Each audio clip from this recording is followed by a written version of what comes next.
Le projet d'une aciérie de 800 millions de dollars à Baie-Comeau avance rondement. Une délégation de la Manicouagan revient tout juste de Chine où elle a pu visiter une usine semblable à celle projetée en sol nord-côtier. André Normando a plus de détails. On apprenait l'automne dernier qu'une aciérie pourrait voir le jour à Baie-Comeau grâce à un nouveau consortium formé de 6 partenaires, dont une firme d'ingénierie chinoise. C'était maintenant au tour de la Manicouagan de se rendre en Chine.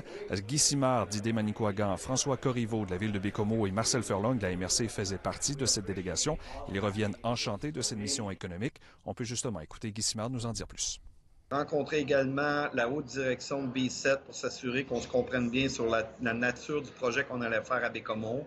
Également, on voulait voir concrètement l'usine d'Ice Melt à Molong pour voir effectivement, là, est-ce qu'il y a des contraintes là, est-ce qu'on imaginerait bien cette usine-là sur le territoire de Baie-Comeau. Tout ça nous a permis de faire un peu notre revue là, de l'ensemble des éléments du projet. L'automne dernier, en conférence de presse, les promoteurs avaient expliqué qu'ils comptaient exploiter le gisement Nathalie, situé un peu plus au nord de Baie-Comeau.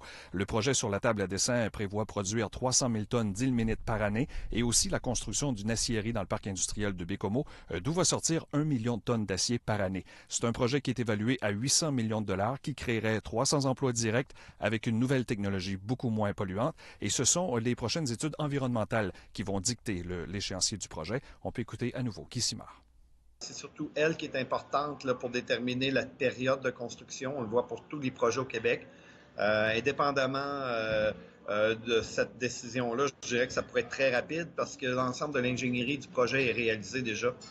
Donc là, c'est une question qu'on va devoir discuter avec les gens au ministère de l'Environnement puis au ministère de l'Économie, entre autres. Les promoteurs espèrent démarrer l'exploitation d'ici 2 à 3 ans. André Normando, TVA Nouvelles, Baie-Comeau.